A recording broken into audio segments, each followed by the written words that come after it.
अस्सलाम वालेकुम, आप देख रहे हैं GTV न्यूज़ और मैं हूं शाइस्ता इकबाल। हेडलाइंस आप जान चुके हैं, खबरों की तफसील की जानिब बढ़ेंगे और सबसे पहले बात करेंगे मुल्क में सैलाब से होने वाली तबाही की। वज़ीर आज़म शहबाज शरीफ ने बलूचिस्तान के लिए 10 अरब रुपए की इमदाद का ऐलान कर दिया है। जाफराबाद में मीडिया से गुफ्तगू करते हुए कहा कि सैलाब की रोकथाम का काम महज बातों और इल्ज़ामात से नहीं होगा। आप कब तक झूठ और इल्ज़ामात से कौम को बेवकूफ़ बनाते रहेंगे। मौजूदा सैलाब 2010 के सैलाब से कहीं ज़्यादा बदतरीन है। मुसल्लह अफ़वाज के सरबराहान ने रिलीफ के कामों में हर मुमकिन ताउन की यकीन दहानी कराई है। ज़रूरतमंदों तक हक पहुँचाने की हर मुमकिन कोशिश कर रहे हैं। वफाक की तरफ से 10 अरब रुपए की ग्रांट का मैं ऐलान कर रहा हूँ। बातों से, नारों से, तकरीरों से, इल्ज़ामात लगाने से नहीं होगा। तो बातें करके, गलत इल्ज़ामात लगा के, झूठ बोल के आप कौम को कब तक धोखा और फरेब देंगे। 2010 का सैलाब बज़ात खुद एक बहुत बड़ा सैलाब था, मगर वो इस तरह का मैंने सैलाब नहीं देखा जिसने चारों तरफ तबाही मचा दी है। मेरी आर्मी चीफ जनरल बाजवा साहब से बात हुई, मेरे नेवल चीफ से बात हुई, उन्होंने अहकाम दे दिए और फील्ड में उनकी फॉर्मेशंस जा चुकी हैं और दिन रात लोगों को वो पानी से निकाल कर महफूज मुकाम तक पहुंचा रही हैं। हेलीकॉप्टर्स लगे हुए हैं, बोट्स लगी हुई हैं कि इंशाअल्लाह हम मिलकर दिन रात काम करेंगे और जब तक कि आपका आखिरी ख़ानदान बाहर नहीं होगा हम चैन से नहीं बैठेंगे। हालिया मानसून बारिशों और सैलाब ने मुल्क भर में हर तरफ तबाही फेर दी। सैलाब से मुल्क भर में गुज़िश्ता 24 घंटों के दौरान मजीद 119 अफराद जाबाग हो गए, जिसके बाद अमवात की मजमूई तादाद 1033 हो गई। NDMA ने बारिशों और सैलाब से होने वाले नुकसानात के ताज़ा तरीन आदाद शुमार जारी कर दिए। न गाँव रहा, न सड़कें रही, न मकान। हालिया मानसून बारिशों और सैलाब पूरे इलाकों को खा गया। सैलाब की बेरहम मौजें गुज़िश्ता 24 घंटों के दौरान मजीद 119 जिंदगियां निकल गईं। नेशनल डिजास्टर मैनेजमेंट अथॉरिटी की जानिब से जारी ताज़ा आदाद शुमार के मुताबिक सिंध में 76, खैबर पख्तूनख्वा में 31 अफराद लुक़माए अजल बन गए। बलूचिस्तान में 4, गिलगित में 6 और आज़ाद कश्मीर में 1 हलाकत हुई। 14 जून से अब तक मुल्क भर में 1033 अफराद जिंदगी की बाजी हार चुके हैं। बलूचिस्तान में 238, KP में 226, आज़ाद कश्मीर में 38 अफराद जाबाग हो चुके हैं। NDMA के मुताबिक अब तक जख्मियों की मजमूई तादाद भी 1527 हो गई है। सूबा सिंध जख्मी अफराद में सर फहरिस्त है, जहां तादाद 1009 तक पहुंच गई है। KP में 282, पंजाब में 105, बलूचिस्तान में 106 अफराद जख्मी हुए। सैलाब से 6,62,446 मकान जुज़वी और 2,87,412 घर मुकम्मल तबाह हुए, जबकि 7,19,558 मवेशी सैलाब में बह गए। बलूचिस्तान में N25 शाहरा, N70 शाहरा और गिलगित बल्तिस्तान में नलतर, गजर, शंदोर और शशपर वैली रोड बंद हैं। मुतादिद शहरों में देहात का जमीनी राब्ता ताहाल मुनक़ता है। सिंध में बारिशों और सैलाब के बाइस 2,328 किलोमीटर सड़क को नुकसान पहुंचा। बलूचिस्तान में अब तक 1,000 किलोमीटर सड़कें हालिया बारिशों और सैलाब से तबाह हुई, जबकि मुल्क भर के 149 पुलों को सैलाब से नुकसान पहुंचा। बारिश और सैलाब ने सिंध का नक्शा ही बदल दिया। सैलाबी रेलों ने सूबे में कयामत बर्पा कर दी है। पूरा सिंध पानी ही पानी है। कई तहसीलें और देहात में अब भी कई फीट पानी मौजूद है। सिंध भर में 28 लाख एकड़ रकबे पर खड़ी फसलें सैलाबी रेलों में बह गई हैं। कई इलाकों में मवासलाती निज़ाम नाकारा होने से निज़ाम ज़िंदगी मफलूज है। सखर, जैकबाबाद, खैरपुर, शिकारपुर, दादू, मेहड़, टंडोआलायार, टंडोजाम और सांगर समेत कई अजला में लाखों मकानात बह गए। माल मवेशी सब बर्बाद हो गया। घरों से महरूम मुतासिरीन सैलाब की हसरत यास की तस्वीर बने किसी मसीहा के मुंतसिर हैं। सूबे भर में अब तक 39 लाख से ज्यादा अफराद बेघर हो चुके हैं।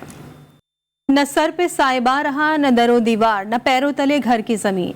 तूफानी बारिश और सैलाब ने पाकिस्तान में तारीखी तबाही मचा दी। मुंहजोर सैलाबी रेलों ने कई गांव, देहात और कस्बे सफ़े हस्ती से मिटा दिए। बेरहम पानी आशियानों के साथ साथ कई इंसानी जिंदगियां भी निकल गया। किसी की माँ न रही तो किसी का बाप जिंदगी हार गया। कई माओं की गोदें उजड़ गईं। सैलाब से मुतासरा इलाकों में हर तरफ मौत के साए, क़यामत सुग़रा के मनाज़िर, रोती सिसकती जिंदगियों ने दिल दहला दिए। PDMA نے خیبر پختونخوا کے دریاؤں میں سیلابی صورتحال کی رپورٹ جاری کر دی ہے۔ رپورٹ کے مطابق دریائے کابل میں نوشہرہ کے مقام پر انتہائی اونچے درجے کا سیلاب ہے۔ پانی کا بہاؤ 3,36,461 کیوسک تک جا پہنچا۔ دریائے کابل میں ورسک کے مقام پر اونچے درجے کا سیلاب ہے۔ دریائے پنچگوڑا میں دیر، دریائے سوات خواجہ، دریائے سوات میں چکدرا اور دریائے سوات میں منڈا ہیڈ ورکس کے مقام پر نچلے درجے کا سیلاب ہے۔ دریائے سوات میں چارسدہ روڈ خیالی، دریائے کابل چارسدہ ادزئی کے مقام پر درمیانے درجے کا سیلاب ہے۔ حالیہ مونسون بارشوں اور سیلاب نے خیبر پختونخوا میں ہر طرف تباہی پھیر دی۔ دریائے سوات ایک بار پھر سیلاب کی لپیٹ میں آ گیا، جس سے کالام میں ایک گاؤں اور 2 مارکیٹیں سیلابی ریلے میں بہہ گئیں، جبکہ متعدد پل اور درجنوں ہوٹلز کو بھی نقصان پہنچا۔ خیبر پختونخوا کا شہر نوشہرہ ایک اور سیلابی ریلے کے نشانے پر۔ PDMA کے مطابق دریائے کابل میں نوشہرہ کے مقام پر انتہائی اونچے درجے کا سیلاب ہے۔ دریائے کابل میں پانی کا بہاؤ 3,36,461 کیوسک تک جا پہنچا ہے۔ نوشہرہ میں سیلابی صورتحال کے باعث تعلیمی ادارے مزید 5 روز کے لیے بند کر دیے گئے۔ تمام سرکاری اور نجی تعلیمی ادارے 2 ستمبر تک بند رہیں گے۔ نوشہرہ میں ایک اور سیلابی ریلے سے متعلق انتظامیہ نے الرٹ جاری کر دیا اور خطرے سے 2-4 علاقوں میں متاثرین کو واپس آنے سے روک دیا ہے۔ ملک بھر میں سیلاب کی تباہ کاریاں جاری ہیں۔ سندھ سے آئے سیلاب زدگان نے کوئٹہ کا رخ کر لیا۔ سندھ سے آئے سیلاب زدگان نے کوئٹہ کے علاقے کوئلہ پھاٹک میں جھگیاں قائم کر دی ہیں۔ مزید جانتے ہیں اپنے نمائندے محمد فیضان خان سے۔ جی فیضان، آگاہ کیجیے گا۔ جی ہاں، بالکل ملک بھر میں سیلاب کی تباہ کاریاں جاری ہیں۔ بلوچستان اور سندھ اور پنجاب ہو، جہاں پر بھی ہے جو ہم دیکھ رہے ہیں کہ سیلاب نے اپنی تباہی مچائی ہوئی ہے۔ اندرون سندھ بھی جو ہے خاصی تباہی ہوئی ہے سیلاب سے، جس سب کے وہاں کے جو متاثرین ہیں انہوں نے اب جو ہے کوئٹہ بلوچستان کا رخ کر لیا۔ اس وقت میں کوئٹہ کے علاقے کوئلہ پھاٹک میں موجود ہوں، جہاں پر سندھ سے آئے سیلاب زدگان جو ہے یہاں پہ رہائش پذیر ہے۔ انہوں نے یہاں پہ اپنی جھگیاں قائم کر رکھی ہے۔ یہاں کے متاثرین سے ہم بات کرتے ہیں، جانتے کیا کہیں گے کب کہاں سے آپ لوگ آئے اور کتنی پریشانی ہو رہی ہے یہاں بھی وہاں بھی؟ میں سندھ سے آئے، سکھر جگمآباد سے آئے۔ ادھر بہت پریشانی، راستے بھی بند ہو چکے ہیں، ٹرین پہ جائیں کرایہ بھی نہیں ہے، بہت مجبور ہے ہم ادھر۔ جی ہاں بالکل، آپ اس طرح کا کہنا ہے کہ جگمآباد سے جو ہے یہاں پر آئے ہوئے ہیں۔ ابھی سیلاب کی صورتحال اتنی ہے کہ واپس بھی نہیں جا سکتے، راستے جو ہے تمام بند ہو چکے ہیں۔ یہاں پر بھی ان کو صوبائی حکومت کی جانب سے کوئی امداد نہیں دی گئی ہے، جبکہ یہاں پر ہماری بات ہوئی ہے تو ان کے مطابق یہاں پر 20 سے 30 گھر ایسے ہیں جو سندھ سے جو ہے سیلاب کی وجہ سے بلوچستان اور خاص طور پر کوئٹہ کا انہوں نے رخ کیا ہے، لیکن یہاں پر یہ حکومتی امداد کے منتظر ہیں۔ جی، شہری میرواہ میں بارشوں کے بعد ہر طرف تباہی ہی تباہی نظر آ رہی ہے۔ شہری امداد کے منتظر ہیں۔ ضلع انتظامیہ اب تک متاثرین سیلاب کی مدد کرنے میں مکمل طور پر ناکام ہے۔ تفصیلات جانتے ہیں قلندر بخش بولیدی سے۔ جی قلندر بخش۔ جی، اس وقت میں تحصیل ٹھری میرواہ کی جو نواحی علاقہ ہے، 3 دن مسلسل بارش چلی ہے، اس نے بالکل ہر طرح سے تباہی مچا رکھی ہے۔ ٹھری میرواہ سمیت تمام تر ٹھری میرواہ کے علاقے جو ہیں وہ بالکل زیر آب چکے ہیں۔ کئی عمارت تباہ ہو گئی، کئی زندگیاں برباد ہو چکی ہیں۔ اسی حوالے سے ہمارے ساتھ ایک متاثر موجود ہے، ان سے ہم پوچھتے ہیں تو مزید کیا تفصیلات ہیں اور وہ کیا بتا رہے ہیں۔ آپ بتائیں کہ یہ اتنی برسات ہوئی ہے اور ابھی تک کوئی آپ سے پوچھنے کے لیے آیا نہیں آیا؟ بھائی جان اب کیا بتائیں، یہ 2 ماہ سے برسات اسٹارٹ ہوئی ہے، لیکن یہ جو 5 دن سے برسات اسٹارٹ ہوئی ہے اس میں جو ہماری تباہی آپ دیکھیں گے سامنے، سارے گھر ٹوٹے ہوئے ہیں، لوگ جو ہے نہر کے اوپر بیٹھے ہوئے ہیں ٹینٹ لگا کے، یہاں کا کوئی بھی اعلیٰ عملدار ابھی تک نہیں پہنچا۔ جی، ان کے آپ نے تاثر سنے ہیں کہ ابھی تک کسی بھی قسم کی چانسز نہیں ہے یہاں کی جانیں بچنے کے لیے، کسی بھی سرکاری انتظامیہ کی طرف سے کوئی عملدار نہیں پہنچا تاکہ کوئی ٹینٹ فراہم کرے یا کوئی راشن فراہم کرے تاکہ کوئی زندگیاں بچ سکیں۔ باقی تو تمام تباہ ہو چکا، لیکن ابھی یہ ہماری اپیل ہے کہ ہماری زندگیاں بچائی جائے۔ جی، سیلاب اور طوفانی بارشوں سے فصلوں کو نقصان۔ کوئٹہ میں سبزی کی قیمتیں عروج پر پہنچ گئیں۔ قیمتوں میں اچانک 50% تک اضافہ ہو گیا۔ مہنگائی کی وجہ سے دکاندار سیلاب سے ہونے والے نقصانات بتاتے ہیں، اور اسی حوالے سے ہم مزید جانتے ہیں اپنے نمائندے محمد فیضان خان سے۔ بے رحم سیلابی ریلوں نے جہاں بڑے پیمانے پر جانی نقصان کیا، وہیں رابطہ سڑکیں اور فصلیں بھی بہہ گئیں۔ فصلیں تباہ اور رابطہ سڑکیں بند ہونے سے کوئٹہ میں سبزیوں کی قیمتیں آسمان سے باتیں کرنے لگیں۔ सब्जी खरीदने आए शहरियों का कहना है कि जो चीज़ पहले 100 रुपए की थी वो अब 200 की हो गई। हर किसी ने मनमाना इजाफा कर दिया है। सैलाब से जहाँ पर लोग बहुत मुतासिर हुए हैं, इसके साथ साथ महंगाई भी बहुत ज़्यादा हो गई है। सब्जियों के कीमतें जो हैं वो आसमान पे अरूज पे हैं और आसमान छू रही हैं। जहाँ पर पहले हम सब्ज़ी ले लिया करते थे, आलू और टमाटर वगैरह सस्ते में, अब वो बहुत ज़्यादा कीमतें उनकी डबल कर दी हैं। परेशानी बहुत है, पहले 150 का था, अभी 200 का, 200 की चीज़ 300 रुपये पर, हर चीज़ महंगा हो गया, 1 का 2 हो गया। आने वाले दिनों में अगर राब्ता सड़कें बहाल ना हुई तो सब्जी की किल्लत पैदा होने का भी इम्कान है, जिसके बाद कीमतों में मजीद इजाफे का खदशा भी जाहिर किया जा रहा है। कैमरामैन शहबाज अली के साथ मोहम्मद फैजान खान, GTV न्यूज़, कोयटा। खैबर पख्तूनख्वा के सैलाब ज़दा इलाकों में इमदादी सरगर्मियाँ मजीद तेज़ कर दी गई हैं।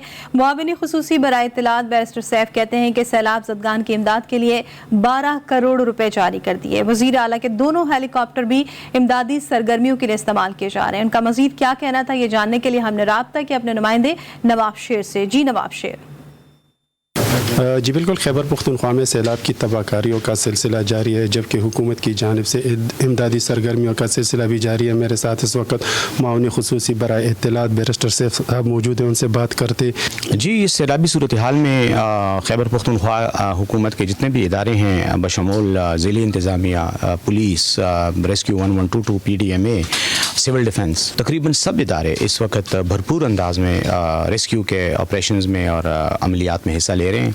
मैं समझता हूँ कि हर तरह की सहूलियात भी आवाम को फराहम की जा रही हैं। खैबर पख्तूनख्वा के वज़ीर आला ने 12.5 करोड़ रुपए की रकम भी जो है वो दी है। PDMA का जो इदारा है वो भी बहुत ज़्यादा एक्टिवली काम कर रहा है। तो मैं ये समझता हूँ कि ये सारी चीज़ें बिल्कुल बहुत अच्छे तरीके से इस्तेमाल हो रही हैं। और बल्कि कल वज़ीर आला साहब ने अपने उनके जो हेलीकॉप्टर हैं उनका भी कहा है कि जहाँ जहाँ भी रेस्क्यू के काम में, रिलीफ के काम में ज़रूरत हो तो उनको भी इस्तेमाल किया जा सकता है। डिप्टी कमिश्नर साहब जब कॉल करेंगे मुतल्लिका ज़िले के तो ये हेलीकॉप्टर्स उनके डिस्पोजल पे होंगे। और साथ ही साथ फ्लड कंट्रोल सेंटर कायम किए गए हैं, जहाँ से आवाम को भी और सरकारी इदारों को भी मालूमात और उनका आपस में बाहमी जो रब्त और एक ताल्लुक़ है उसको बेहतर बनाने के लिए, फ़ाल बनाने के लिए ये सेंटर्स भी कायम किए गए हैं, जो सूबाई सतह पर भी है, वज़ीर आला सेक्रेटेरिएट में कायम है और उसके अलावा हर ज़िले की सतह पर भी कायम किया गया। जैसा कि आप लोग देख रहे हैं कि खैबर पख्तूनख्वा हुकूमत सैलाब ज़दगान की रिलीफ के लिए हर मुमकिन इक़दाम कर रही है। जी वेलकम बैक। अब कुछ बात करते हैं पाक भारत एशिया कप के बड़े मार्के की। उसके लिए हम आपको लिए चलेंगे दुबई के क्रिकेट स्टेडियम पर, जहां पर इस वक्त टॉस हो रहा है। एशिया कप का आज मैच है और पाक भारत टाकरा हो तो फिर जोश भी देखने के काबिल होता है। एशिया कप 2022 भारत का पाकिस्तान टॉस जीतकर बॉलिंग का फैसला। अंदरूनी सिंध में सैलाब ने तबाही मचा दी है। मुतासरा खानदानों की इमदाद के लिए कराची में फंड रेजिंग कैंप्स कायम कर दिए गए हैं। इस वक्त हमारे नुमाइंदे सज्जाद अली DC साउथ के इश्तराक से कायम करदा एक रिलीफ फंड कैंप में मौजूद हैं, उनसे मजीद जानते हैं। जी सज्जाद। जी बिल्कुल, देखें जिस तरीके से अंदरून सिंध में सैलाब से तबाहकारियाँ हुई हैं उसके नतीजे में अब कराची में भी रिलीफ कैंप्स का जो है वो इनकाद किया गया है। वाले से कराची में सिविल लाइंस में जो है वो कैंप जो है वो बनाया गया है, जहाँ पर मुखैर हजरात आ रहे हैं और अपना किरदार जो है वो अदा कर रहे हैं, डोनेशन भी दे रहे हैं और सामान राशन वगैरह भी जो है वो यहाँ पर दिए जा रहे हैं। इस हवाले से ये जो कैंप है वो डिप्टी कमिश्नर साउथ की जानिब से जो है वो मैनेज किया गया है। इस हवाले से हमारे साथ मौजूद है असिस्टेंट कमिश्नर शाहाब असलम, हम इनसे मालूम करेंगे। सर ये बताइएगा, ये रिलीफ कैंप्स आपने यहाँ पर लगाए हैं तो किस तरीके से इमदादी सरगर्मियाँ हो रही हैं? जी, हमने पिछले 3 दिनों से यहाँ पे एक relief camp, donation camp establish किया है गवर्नमेंट ऑफ सिंध और डिस्ट्रिक्ट एडमिनिस्ट्रेशन साउथ की तरफ से। इसका मॉडस ऑपरेंडी ये है कि हम यहाँ पे इन काइंड चीज़ें रिसीव कर रहे हैं और कैश नहीं ले रहे। इन काइंड से कोई भी आम लोग घरों से, आपके सामने ख़वातीन उतरी हैं, अपने पुराने कपड़े लेके आए हैं, लोग कपड़े नए पुराने, बच्चे अपनी चीज़ें ला के दे रहे हैं। बहुत सारे सुपर स्टोर्स, मार्ट्स वो कंट्रीब्यूट कर रहे हैं, पैकेट्स बना के दे रहे हैं। हाइजीन की चीज़ें, फूड आइटम्स, मेडिसिन्स, पानी, जूसेस, हर इंसान अपनी कैपेसिटी में जितना करने की कोशिश कर रहा है वो बहुत ज़्यादा अप्रिशिएबल है। और मेरी मज़ीद लोगों से अपील भी है कि इस कार्य खैर में जितना बढ़ के जितना ज़्यादा हिस्सा ले सकें ज़रूर लें। हाँ जी बिल्कुल, देखें सैलाब मुतासरीन की इमदाद के लिए जो है वो पूरे कराची में जो है वो रिलीफ कैंप्स लगाए गए हैं, जिस पर जो है वो आपने बात सुनी असिस्टेंट कमिश्नर सिविल लाइन की। इनका यही कहना था कि ये जो इमदादी सामान है ये उन सैलाब ज़दगान के पास पहुँचेगा जो कि इस वक्त बहुत ही ज़्यादा मुतासर हैं। जी FIA कॉर्पोरेट क्राइम सर्कल ने कराची में कार्रवाई करते हुए जाली डिग्री के इल्जाम में PIA के 3 मुलाजिम गिरफ्तार कर लिए हैं। इसी बारे में जानते हैं नुमाइंदा खुसूसी जावेद असगर चौधरी से। जी जावेद साहब, आगाह कीजिएगा इस बारे में। जी, FIA corporate crime circle Karachi ने कार्रवाई करते हुए जाली डिग्री पर मुलाजमत हासिल करने में मुलव्वस PIA के 3 मुलाजिम गिरफ्तार किए हैं। इस कार्रवाई में मुलजिम जाहिद रजा, मंजूर हुसैन और वहीद जमाली को गिरफ्तार किया गया है। मुलजमान ने जाली डिग्री इस्तेमाल करते हुए PIA में बतौर टेक्नीशियन और इंजीनियर हेल्पर मुलाजमत हासिल की और मुलजिम के खिलाफ प्रिवेंशन ऑफ करप्शन एक्ट के तहत मुकदमा दर्ज किया गया था और मुकदमे की में गिरफ्तारी के बाद इस हवाले से मजीद तफ्तीश जारी है। जी, बहुत शुक्रिया आपका। एक ब्रेक के बाद हेडलाइन के साथ फिर हाजिर होंगे। देखते रहिए GTV न्यूज़।